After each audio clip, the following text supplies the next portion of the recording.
What's up? I want to talk to you guys tonight about something a little bit differently, or a little bit different. I'm going to talk about three-way knives and people are alike, or what they have in common. I was talking with one of my really good buddies about this, and it was just such a powerful conversation that I felt like I needed to share it because we oftentimes need to hear this, and it's just three easy things that really stuck out to me. So number one, knives cut. If you didn't know this, relationships can really cut you. People can really screw you over. People can really hurt you. People can really take advantage of you, and they can cut you, and it can be devastating.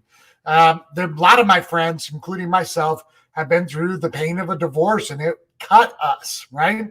And nobody likes to talk about those kind of things, and nobody really wants to go through those kind of things. But guess what? We can learn from that process, and there might be some good cutting that took place there, even though it didn't feel like it at first. The knives also can be dulled, just like our relationships with people. There are things that take place in our lives that dull our edge. These can be relationships that are no longer pushing you to excellence. They could be relationships or people that are dragging you down instead of lifting you up. That process maybe isn't necessarily betrayal, or necessarily the cutting off of a relationship, but we become like our network of our closest friends.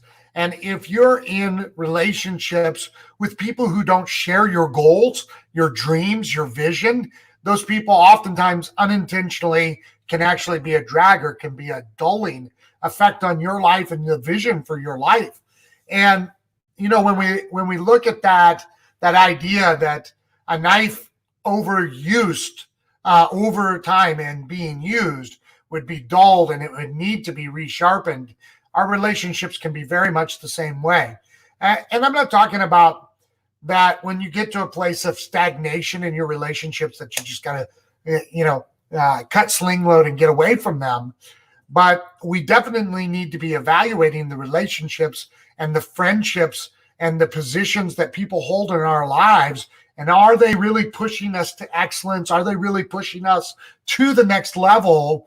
And are they a hindrance or are they an aid? And, when we look at those relationships, it's really important. And then the third thing, and the thing that I actually want to spend the most amount of time on, is that knives need to be sharpened. And knives, through the process of their use, are oftentimes put to the whetstone. They're made to be sharper, and they need that constant tune-up. And I'm just going to tell you that I have several friends in my life, and I'm going to name them here because they've been so instrumental in my life in continuing to sharpen me to when I don't, excuse me, when I don't necessarily uphold the standard of excellence. Maybe I made a mistake or I failed or whatever. These are the guys in my life that call me back to excellence, that call me back to a stage of being sharpened. And, an old proverb says, iron sharpens iron. It makes us better. And, we need those relationships in our lives with people that are going to challenge us, that are going to really put us in a position to perform and be better as people. And, one of my longest lasting friends, Rob Gardner here locally, many of you guys know him. He's one of my best friends on the planet. And that guy always brings wisdom into my life from just living a long and full life and thinking critically, where he can evaluate things and he just calls them for what they are. I'm super grateful for his friendship in my life. And he's a ride or die, man. If I called him in the middle of the night, he'd be like, hey, do I need to grab a shovel?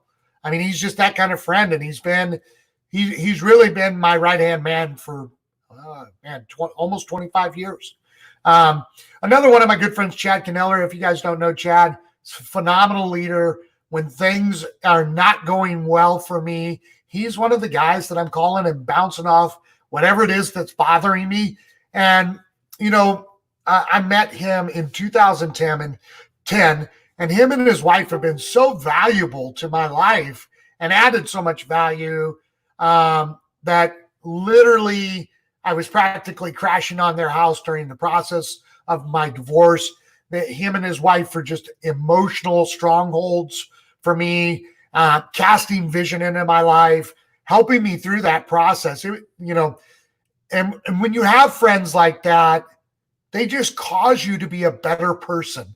And I'm going to encourage you guys today to really evaluate the friendships in your life and see if they're the friends that are lifting you up to a higher level, or if they're the friends that are really allowing you to get away with the status quo and to stay at the same place. And those two friends of mine are friends that have never allowed me to really just hang out for the status quo. They've always been friends that have pushed me to the next level. And you guys, you really need that in your life. Of course, we don't want the people that cut us, that betray us, that manipulate or use us. Those people need to be cut off in your life. And I'm going to just take a second and backtrack, because I wasn't planning on saying this, but I'm going to say it. There's so many of our people in our nation today that are users, and you have a savior complex, and you're letting them get away with it. And I'm here to tell you, it's to your disadvantage. You cannot, you can lead a horse to water, but you can't make him drink. If you've ever tried to even make a dog drink, now imagine a horse. It's just not going to work out for you. And then again, you're going to have those relationships that just over time, as people grow and mature, are going to be a dulling effect in your life. They're not going to be people that are going to call you to the next level. They're not going to be people that believe in the vision that your life matters more than what you're achieving right now. And they're not going to really call you into greatness. And, I see Melissa hopped on here. I love our conversations because Melissa is the type of leader that's always going to call you out and always call you for greatness.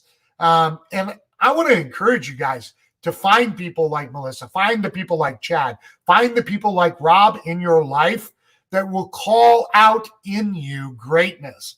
And I've just recently done some reading and some studying on mindset, and the power of speech is so important, and the power of our words is so important.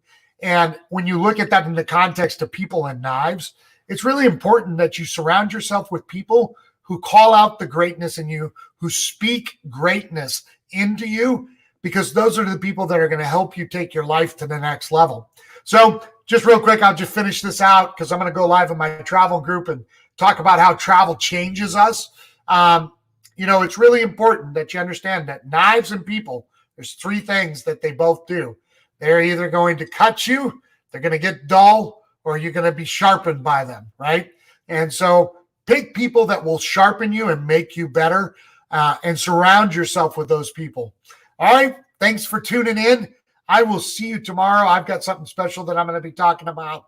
And I'm excited about some of the changes that I'm going to make on my personal Facebook page. We'll talk to you soon.